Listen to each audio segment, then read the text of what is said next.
Welcome to A Cup of Tea with an Englishman in San Diego. This is episode 13 of this particular series. It is the 25th of January, and welcome along. My name is Leonard Sultana. I am an Englishman in San Diego. I have my cup of tea.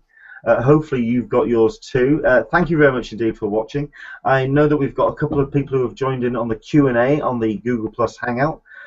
Thank you very much indeed for jumping on that. Any questions that you want to ask, probably the best way to do that is to go to the Q&A, stick in a question. We'll cover the what you're asking, and we'll see if we can fold it into the conversation, which is what it's primarily going to be about today. I know that in the last couple of Hangouts we've gone to an hour and 15. This may be one of the shorter ones because until we get open online registration dates, it's all speculation at this point. It's just talking about Comic-Con. And who can begrudge us that for a good half an hour or so? We've got ourselves a couple of guests, including our regular, my partner in crime on these, which is Alyssa from the friendsofcci.com forum. Hello, Alyssa. How are you? Good morning. Good morning. Well, absolutely. Good morning, good afternoon, good evening. Watching from all over the place.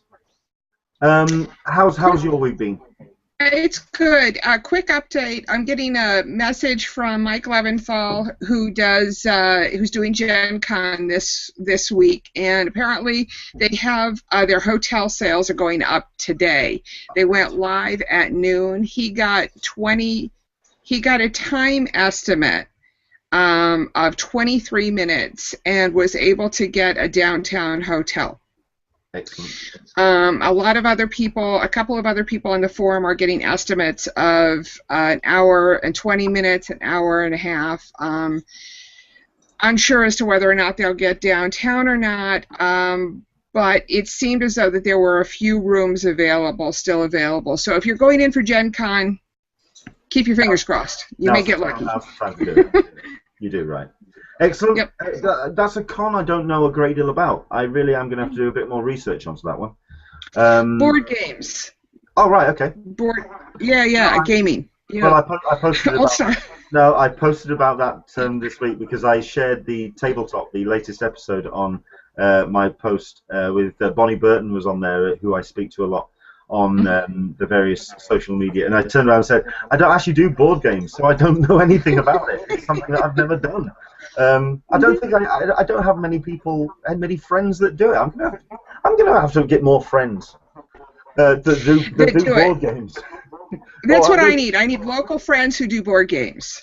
Agreed. You have to do something. I mean, no, there's a couple of shops here in the UK that actually do the tabletop thing that Will Wheaton organises as well. So I'm gonna have to get involved in that. So yeah, if anyone does go to Gen Con, jump in on the Q&A. Let us know all about that as well. And joining us for the first time as well, we have Kerry Dixon from the San Diego Comic-Con unofficial blog. I always get those mixed up. I always get a convolution of the two. But it's great to have you here. Hello, Kerry. How are you? That's okay. Everybody gets it confused. We call ourselves ublog because it's just easier sometimes. But yeah, hi everybody. It's nice to be here. Oh, it's fantastic to have you joining us. I mean, we've asked for a couple of times for you to join us, but I know that you have your own hangouts as well, which start a little bit closer to the con. I know. So looking forward to the next season of those starting up. And will you be doing a hangout for the open online as well, because I always find those interesting. Yeah, we will. We started last year. We started doing a live hangout for both pre-registration and open registration. And I totally understand if some people don't want to take up their bandwidth, but we've had a lot of really good response from a lot of you who say that it's really helpful to watch those and see what kind of issues people are having and that kind of thing. So we did it for pre-registration in the fall, and we'll be doing it again whenever open registration actually happens. Sure. I never watched them live because I'm spinning so many plates myself at that point. But it's great to watch them after the event to see how the thing has unfolded. So no, I'm a fan. Well, I mean, if anyone doesn't know yourself, because I only know you from the unofficial blog. I know that you are also very much into your television, and that's what you do like to talk about on the Hangouts a lot. But introduce yourself to everybody about how you first started going to San Diego Comic-Con and how you got into the whole con bits and pieces. Sure. I started really at the best possible moment. I graduated college in 2010, and I was really into the TV show Psych, and that was really the last year that you could buy last-minute resale badges. And so it was like 3 weeks before the convention. They had some, and I was like, I've always wanted to go. Let's just do this. So I went, and I had the most amazing time ever. And like I said, it was just the perfect time to get on board. Because I think you and I went the same year. We went, it'd be 2010. All three of us. Oh, right, well, there you go then. Was the first year. I know. Yeah, I mean, I remember that first year, if Good anything, crop. because that whole business with the buying of, because I actually got my ticket, my badges, bought for me as my honeymoon present, or my wedding Nice. And yeah, there was a good 2-3 weeks where the guy who bought me my badges could buy them. And then when it came to buying 2011, it was on the Sunday. I think my wife Caroline was in Ballroom 20 for the Sons of Anarchy panel. And I actually just went to, I was just walking through the sales pavilion, and there's a woman there behind a desk. And I went, and I've got, I've all this spending money left. There you go, and it's I know. And if we knew then what we world. knew now, we would be like, we were so stupid. We were so lucky. It's a different world. Well, that is something which we're going to. Oh, that's what I keep telling people from the New York Con, is that they don't understand what's coming down the road for them in 2 or 3 years. I really don't think they understand it. I don't think it's 2 or 3 years either. I think it's going to be a little bit sooner than that. So that's when you started going to Comic-Con. How did you get involved in the blog? I'm one of those people that likes to plan way too much. And so starting in like 2011, 2012 maybe, on my own, I just started keeping a list. I'd follow along on the hashtag on Twitter, and anytime I'd see somebody announce a panel, I'd start keeping my own schedule, like months before the official schedule was announced. And I actually used to post it on Friends of CCI, but it was great. Yeah, but we do that on our site now. It was just too hard to do it in both places. But but I was following along with so much news in the Twitter that I'd notice the SDCC blog would miss a lot of news. And so for like 2 weeks, I just started emailing them every day after they'd post their update, like, hey, here's everything you guys missed.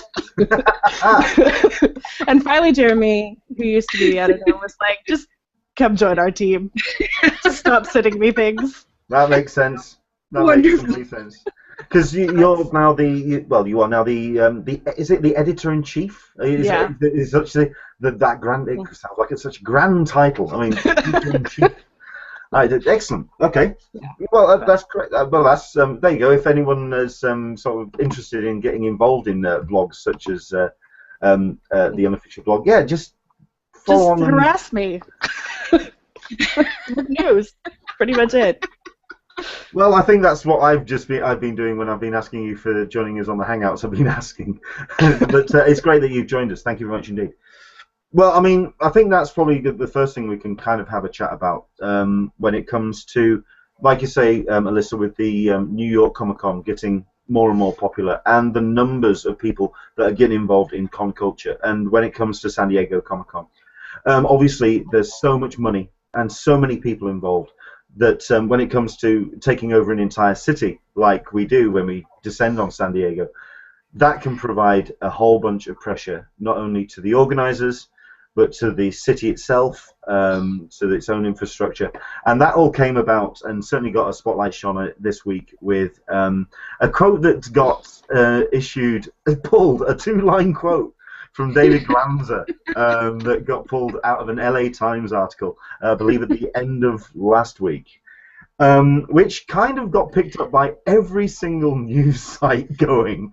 I've got a Google alert which looks for the word San Diego Comic-Con, and every day there was someone pulling this quote, and San Diego Comic-Con's moving. And it's going somewhere else, and it's going to LA, or LA really have been hammering hard on this one. Yeah, I don't know what your opinion was of, because I know that Kerry, that you were very much a case of this isn't a non-story. Yeah, I mean that I entirely believe this is a non-story. I mean, we've known for years that Anaheim, LA, other cities make presentations to Comic-Con International to get them to come to their city, but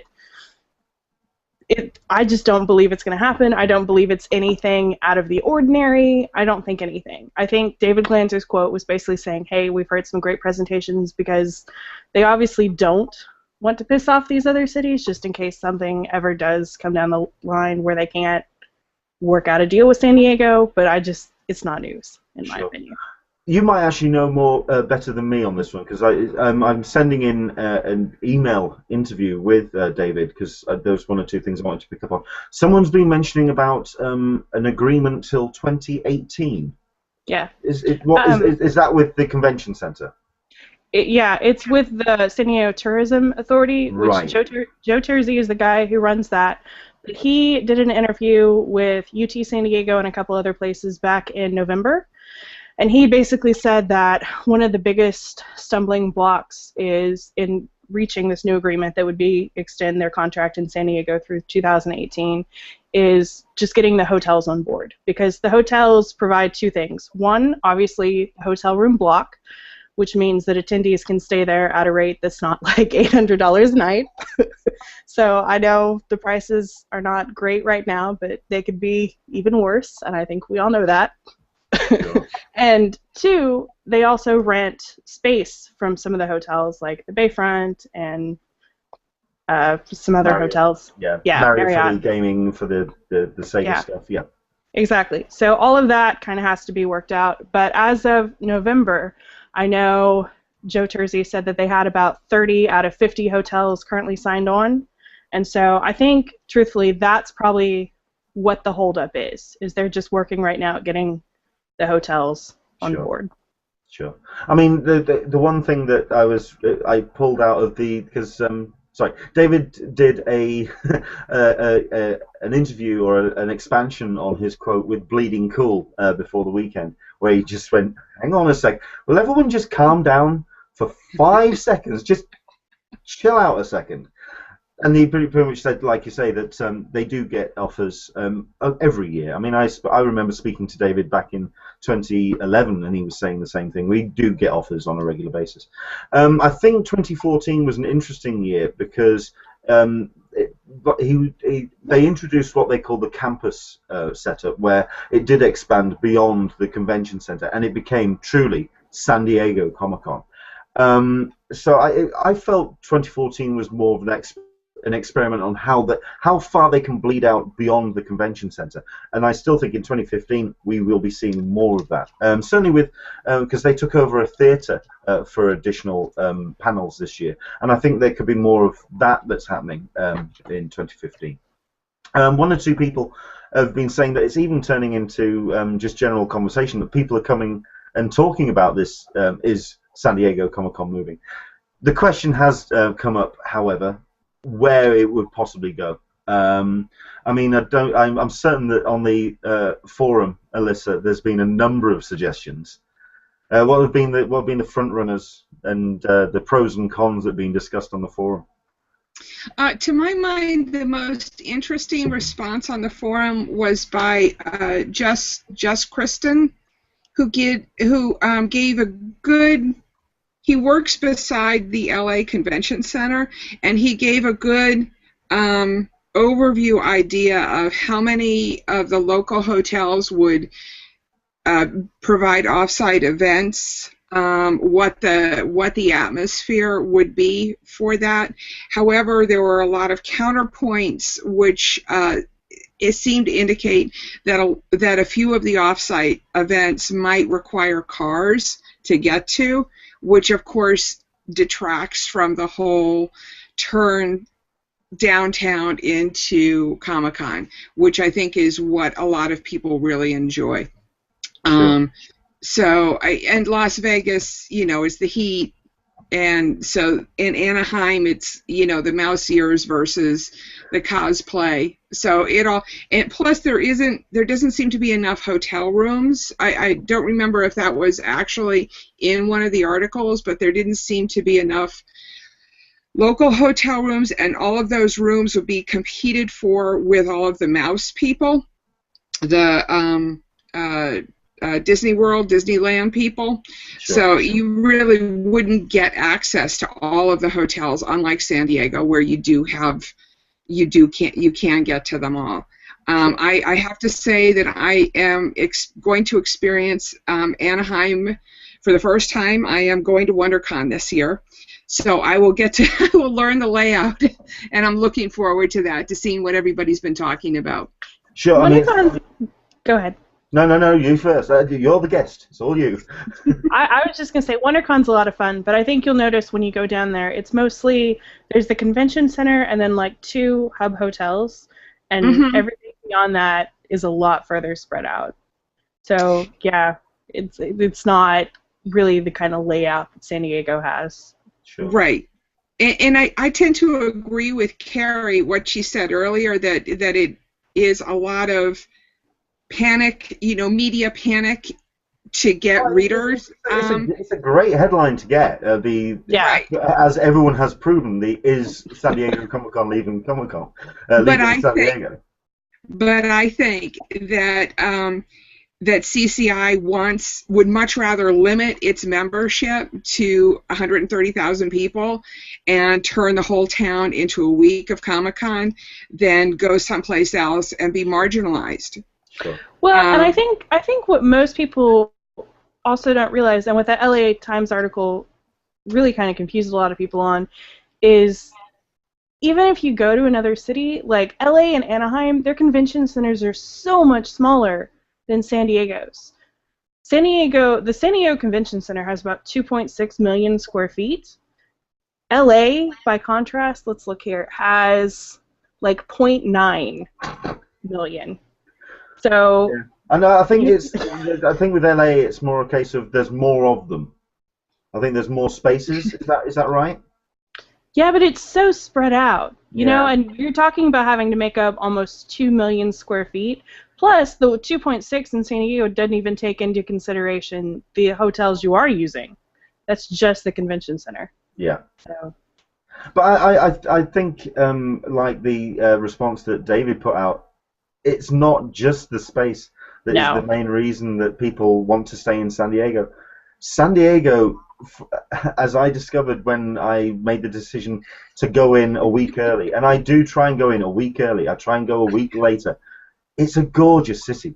It's just, it's nicely chilled out. It's just a really, we like going down on Bayfront. We like down by the village, Seaport Village. We like walking around the city. It's just, I think it's more of the vibe that people find appealing to it. But like David says, at the end of the day, it's also down to infrastructure. And I think he also pointed out in the response as well, it is all down to the hotels as well. Yeah. Which is the next thing, obviously, with the hotel sale and early bird, which hopefully we'll be hearing notifications of very soon indeed. Yeah. And one more thing I do want to point out really quick that has been like totally bypassed in that LA Times article is that Joe Terzi, who again is the director of the San Diego Tourism Authority, said that he felt confident that they'd be signing the agreement soon, as in within a month. So. He has been saying an awful lot, though. He did the State of the City address a week last Monday, and he was talking about how to keep the charges in the city, to talk about possible expansions of their facilities. He also even continued to assign a guy whose name I can't remember off the top of my head, but it's the guy that has been the go-between between the city and the expansion plan from the convention center, and then he's now in charge of kind of exploring all the options for any possible expansions by any organization in the city, and that has not pleased the Chargers at all, because he's been kind of the stumbling block on their plans. So they said a few choice words, which was fun. I think it is all about all these organisations coming together and getting something organised for future years. I think 2015, like I say, through to 2018, I think it's pretty much we're working with the infrastructure we've got, possibly filtering further out into the city, but beyond then, I think some organisations really do need to sit down and start talking properly. So yeah, we've got a couple of people who've jumped in on the Q&A. Thank you very much indeed. We'll start with where you're watching from. Thank you very much indeed. We've got ourselves Angela Copley. Hello from Texas. Thank you very much indeed for jumping in on that. Hopefully you can tell us more about any cons that are happening closer to you as well. We've got Janine who's asking, Kerry, will you be going to WonderCon this year?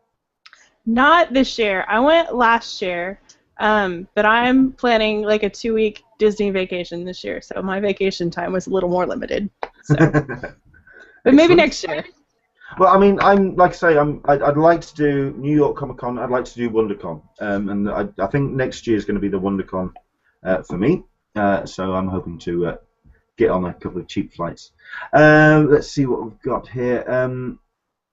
A couple of comments about the cons and the various options. We've got Betsy Wooden. Thank you very much indeed for joining us, Betsy. Went to Comikaze 2013, and LA panhandlers can be very aggressive, which has not been the case in our 4 years at San Diego Comic-Con. Would not feel safe letting my teen walk around on his own if moved to LA. I think it is a great point. It's also the point that's been made about not only LA but Las Vegas as well, that it is more of a over 18s kind of vibe and an over 18 city, especially Las Vegas. So that would just automatically knock off a whole audience block. So yeah, thank you very much indeed for your comment, Betsy. We've got Dan Berry, who's made a comment about WonderCon. There are a lot of hotels within a few blocks of the convention center of WonderCon. Last year I stayed at one which was 4 blocks away on the same street. So there's the possibility of the. I mean, goodness knows WonderCon is growing from strength to strength. It's certainly an event which is now very much in the world class of the cons that are happening. So okay, Michael Ruddy has just made a very good point. It would just have to still be in California for the weather. I have no problem with that. That and the proximity to the studios. I think one of the things that San Diego, and this has been talked about on numerous occasions, and Kerry can speak to this also, is just the fact that it needs to be in the summertime because of the hiatus, the schedules that the studios are on, and it needs to be close to LA. And right. Otherwise, it won't get the stars that it gets now. Correct. Yeah. We've got Neil, who's one of my partners in crime from the UK attendees group. Can't see Comic-Con moving. Someone else would jump in and take over that presence in San Diego and pull a large amount of previous attendees. That I think even if CCI left, there would always be a con in San Diego. I think it's almost now part of the fabric of the city. I think. Yeah. I think that makes a good point. Yeah. Let's see who else we've got. The point that Betsy made, or Jean made about not letting their teenagers go free in other cities, LA, can also be made for New York, the New York Con, and that I was looking at all of the people who were lining up for the tickets that were sold last year at the stores and just hoping that nothing serious happened to anybody. And which is, I think, the reason why they're not going to be having ticket sales at stores this year. Sure. So, and it's also with the on the west side, it doesn't seem as though it's as much of an issue overnight outdoors as it would be in downtown and Times Square, though. So the con seems enough removed, so it's not as much of a problem. But they're grappling with that issue of safety of their attendees, which is the primary focus of a con. So. Sure. No, I think that's it. I mean, you Yeah. speak to David, you speak to Brian from Repop, you speak to any organizer. Their primary thing is to make sure that everyone has a good time. They're not in it for nefarious reasons. They're there to get the fans to have a good time. No, absolutely. We have had one or two people tweeting me and asking me when I'm going to be doing the draw for the Back to the Future poster. One or two people are getting impatient, I think. Also, I have had a tweet asking whether Kerry will be disqualified from this draw, as she did enter from the Dogfish. See, you should have told me that before I came on today. No. If you took part in last week, then you're invalid. So don't worry, Kerry.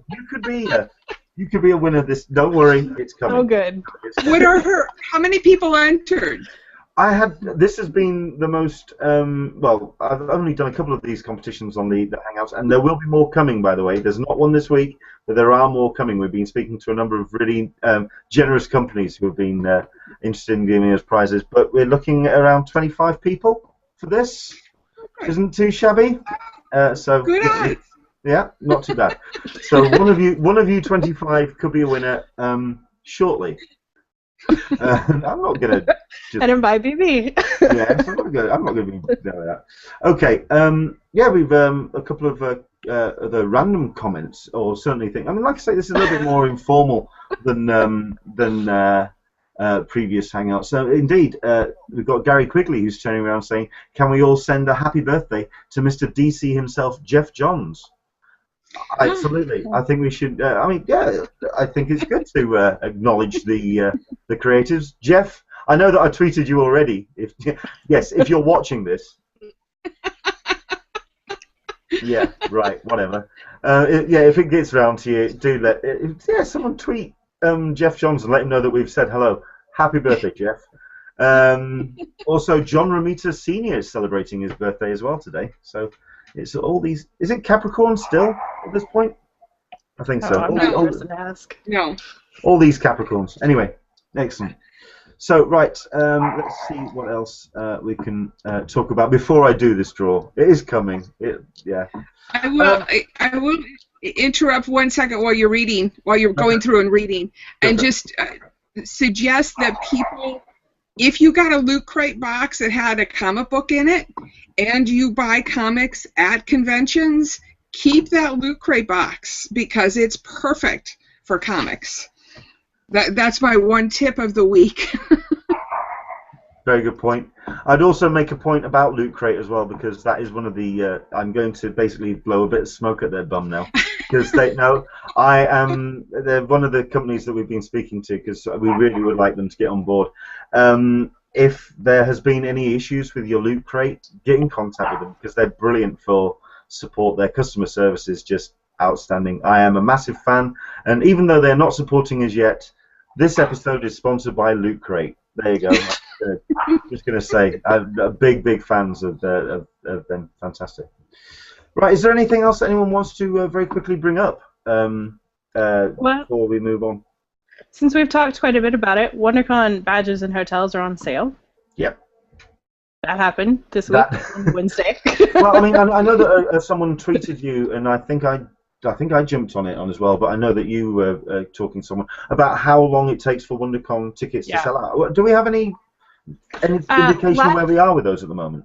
Not at the moment, but I know last year it took 6 weeks for 3-day and I think either Friday or Saturday to sell out. So it's not one of those things where I think you need to panic and go buy it right this second. But I probably wouldn't plan on waiting until the very last minute if you're planning on going. So I'd assume this year it'll probably be about 6 weeks or a bit shorter before those start to sell out. Fair enough. I'm going to interrupt. Can you introduce us to your dogs, please? Oh. Who are currently fighting in the background. Yeah, I know. I'm sorry. It's okay. They're like, no. Not going to happen. That said about WonderCon, I bought my tickets within hours of them going on sale because I didn't want a problem. So just go do it. No, like I say, it's, I do know that the sellout date for WonderCon has been getting shorter and shorter over the last couple of years. And that's why I've been very curious about the kind of numbers we're looking at the moment, because yeah, it's starting to get to the point now where WonderCon is getting all that attention as well. Yeah, and I mean, it's not like they have a chart with the inventory, but they will. They were very good last year about tweeting out inventory on Saturdays getting low. So if you aren't already following WonderCon on Twitter, you should be. Yeah. Very good point. Very good note. Let's see. Janine has turned around and said, "Kerry, your dogs are awesome." So and I caught one. Oh, okay. Let's just. This is Bella. Hello, Bella. So, yes. Yes, I mean we've had cats before. I think this is the first time we've had dogs. So there we go. Excellent. Let's see. We've got Craig Linders, who's made a point about the Minneapolis Comic-Con last year. This was the first major con in the area, and is planning on going this year, first week in May. Did anyone watching attend the Minneapolis Comic-Con last year? If you are watching, I think we're going to be on for another like 10 minutes. Jump in. Do let us know how that con went, because I've been hearing things about that as well. I've been hearing that that's growing beyond. I think their organisers have got really shaken up last year. They were just kind of like, I remember seeing tweets of almost like shell-shocked, like just how busy that was getting. Let's see who else we have. Update on Gen Con. The only thing left downtown was one hotel. Okay. So if you've got a later date, not looking so good. Okay. Later time. Right. Okay, that's fine. I am now just getting tweet upon tweet now about draw this bloody poster. Okay, let's do this. Okay, let's do this. This is for, if you didn't catch last week's show, this is for a Mondo poster that was released at Thought Bubble Sequential Arts Festival in Leeds last November. It was a Mondo Back to the Future print of a run of 225. If you go and go to Google Images and search, you'll see just how gorgeous this thing is. We've got our list of our entrants here on my screen, and we also have our randomator, which I'm now going to press spin. Let's see who our winner of this is. There's only the one, so let's see who our lucky person is. And round the wheel of fate goes. It takes its time, good grief. We have a winner, everybody. Congratulations, and thankfully it's somebody who's watching the show today. Congratulations to Betsy Woodin, sorry. Betsy. Betsy, congratulations. You are the winner of a Back to the Future Mondo print. Now, would you like me to bring that with me on my hand luggage, or do you want me to mail that out to you?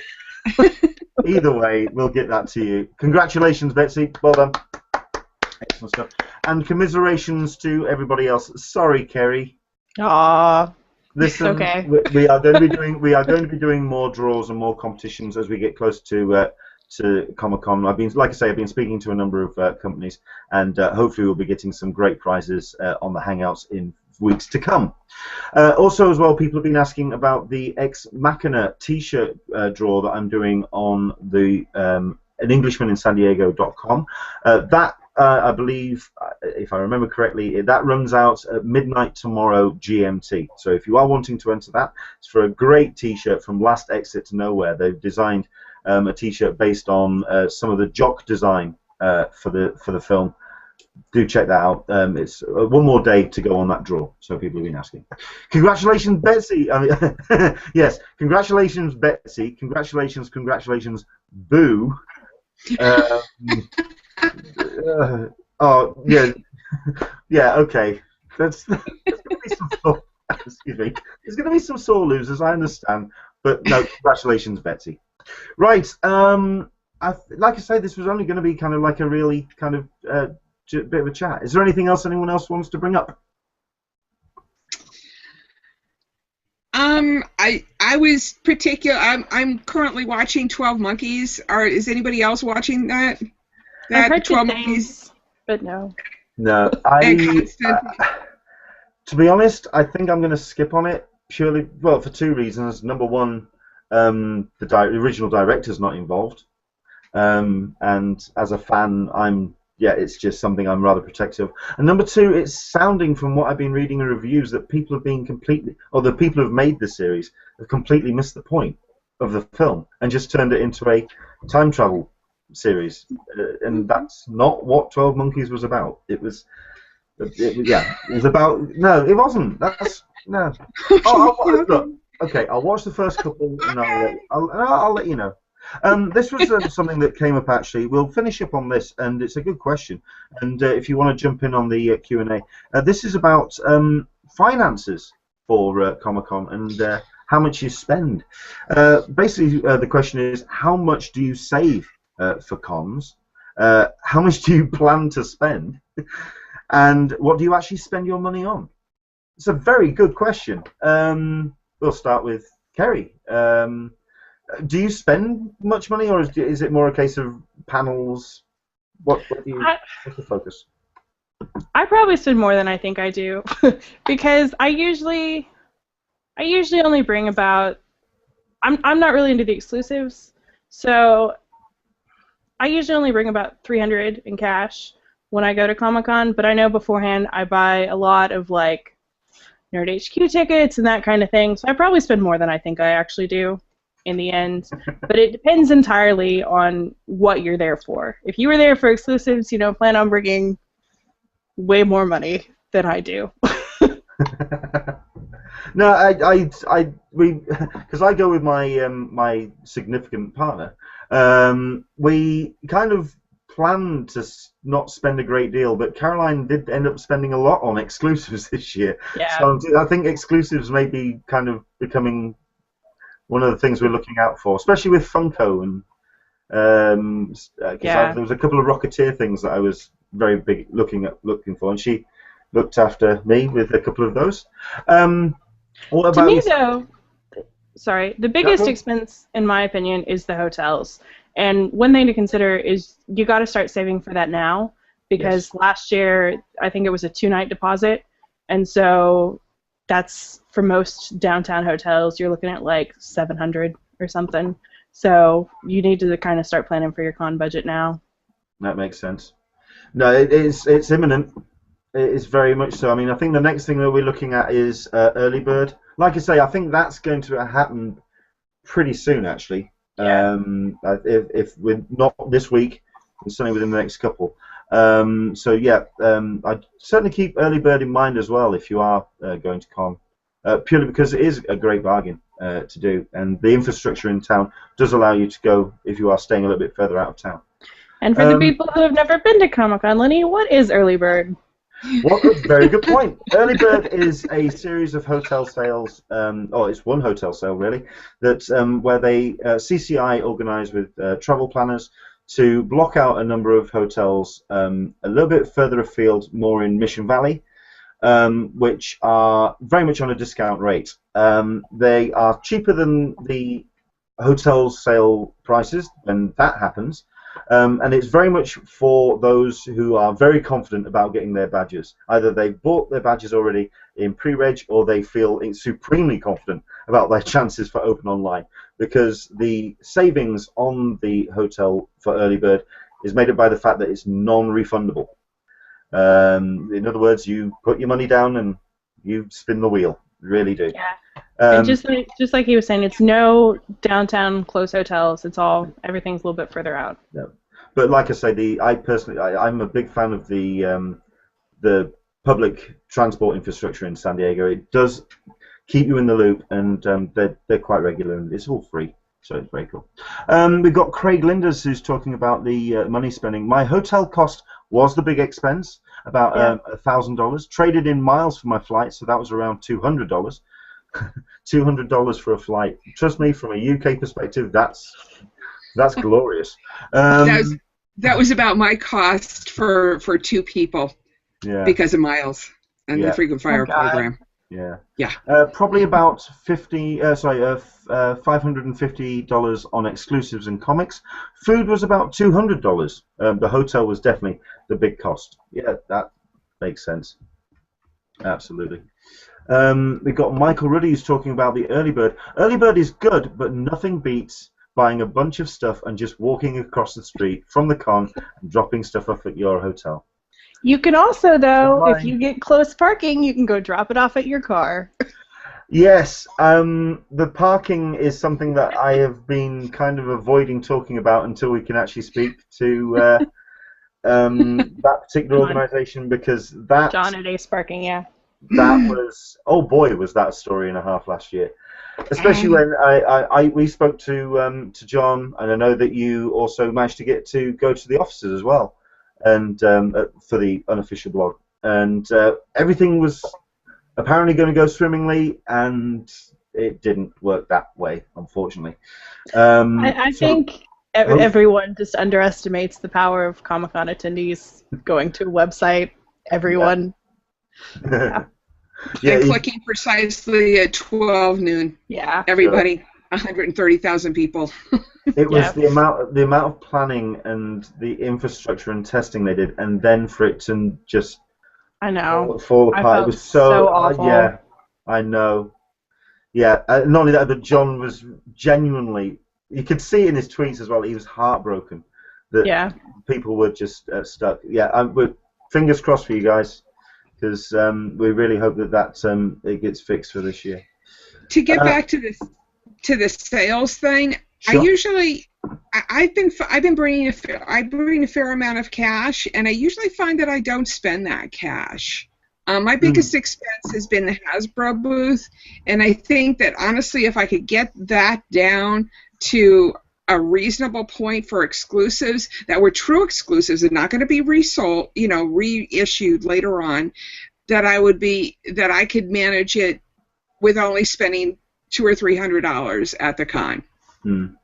So I end up spending $200 or $300, but only on like 2 or 3 things. I'm an idiot for the expensive exclusive. Yeah. Ridiculous. But then again, that's stupid here. There you go. Yeah. What can you do? We've got Janine, who's turned around and said she personally spends only $100 on exclusives, but my son spends $500 plus, and they're all for his own personal collection. Yeah. Well, to each their own. I don't. For the thing that I've been buying is this kind of the comics and the artwork, and I don't find the prices at San Diego to be worthwhile at all. I find a lot better prices on Comic Link and through my local stores than I do at Con.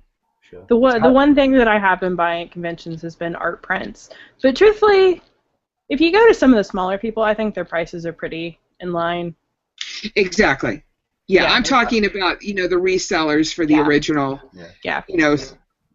Stuff. I think when I talk to people, especially coming from the UK, they're asking just how expensive is Comic-Con. I think the con itself can be incredibly cheap. Once you've bought your ticket, the thing itself there's so much. That hotel price, though. The hotel, that's something else. Yeah, I'm on about the con itself. But yeah. Okay. All right. Yeah, I know. If you don't stay downtown. And I find if I rent a car and I don't stay downtown and I've got a condo, I'm probably going to for 2 people for my plane, hotel, and car rental is probably right in line with about $1,600. Whereas from the UK, it's more like double that. Yeah. And another option too to lower the hotel prices is roommates. Quite frankly, that's what I've done every year. Yeah, that's condos for us as well. Absolutely. I think we've said this on a number of the hangouts. That's I know that people are interested in the hotel sale and they're waiting on the dates for that. Start looking at condos. Start looking at con buddies, because that's what they're there for. Good friends, good times. Right, I think that's pretty much us. Like I say, hopefully in the next couple of days we will be hearing more about other steps to the hotel sales. Like I say, early birds up next. Then we'll possibly be getting, hopefully, some information about the open online registration. It all pretty much starts snowballing from hopefully this week. Thank you very much indeed to Alyssa. Oh, you look like you were about to say something. Go on. Well, I just wondered if Carrie had wanted to say anything about the returning press notifications that have been going out. Sure. Press notifications for CCI, which San Diego Comic-Con and WonderCon really have the same kind of system. If you're confirmed for San Diego Comic-Con as press, you're confirmed for WonderCon, so it's just the CCI press. Those have slowly started to go out. If you haven't heard yet, don't panic, though, because I've only seen about 15 people who have heard anything. It hasn't by any means been like everybody's been hearing, but if it's been more than 6 weeks since you turned in your application, which I think it should be for everyone at this point because the deadline was like December 10th. Yeah. If you haven't heard, if you go to CCI's press page, it'll give you an email to send an email to, and you need to include your member ID, when you submitted, and all that, and hopefully they'll get back to you soon. It's not just positives either as well. Like Kerry says, I've been spotting 1 or 2 people who have been very lucky in getting their press passes, but there have been 1 or 2 people as well who have received the email due to the continuously increasing demand for complimentary press badges and the limited number of badges available. So it's both ends of that spectrum if you have applied for press. And don't get discouraged either if this was your first year applying for press and they denied you. Basically, the best advice that we give to people all the time is what's on your site matters more. So just keep working on your site, do as good of a job as you can, and then you can always apply again next year. Absolutely. I'm trying. I'm that's all I can do. I'm trying. Right. So we'll wrap things up. We'll say, Alyssa, thank you very much indeed for joining us. Once again, well, usually we find you on friendsofcci.com/forum. Yes, that's where I hang out. I say that because you've got your lower third and it's missing the F off. Oh no! Friendsofcci.com forum. Oh, it is. You know what? That's fine. But if you actually go to the forum through the homepage, I think someone did it when they first set up the forum. It actually says it's for fiends of Comic-Con. And you know what? It still works. No, listen. I don't think you should change that at all. You shouldn't. You shouldn't change that one thing. We are fiends of Comic-Con. That's what we are. All Comic-Cons across the board, across the country. Brilliant. Thank you very much indeed, Alyssa. And thank you very much indeed for joining us, Kerry. I hope you enjoyed your time. I hope you enjoyed it. I did. Thanks for inviting me. Excellent. Where can people find you online? You can find us at our URL is sdccblog.com, or you can find us on Twitter at sd_comic_con. I am just going, by the way, when I watch this back, I'm going to screen cap exactly when you were talking right then, because you've just had a dog looking over your shoulder going, what's she doing? What are you doing, Mum? Well, what she wants is this, but it's been a pleasure to have you. Thank you very much indeed. And you can find me on Twitter at Englishman SDCC, and of course you can tweet us throughout the course of the week to talk about things which you would like to see included on future Hangouts at CupOTSDCC. That's the hashtag for the Hangout. Thank you very much indeed for your time. I hope you've enjoyed it. Once again, we will try and keep you up to date with all the information which is coming out of CCI. Hopefully this week is when we start getting some big headlines. Thank you very much indeed, and we'll see you soon. Take care, everyone. Bye. Bye. Bye.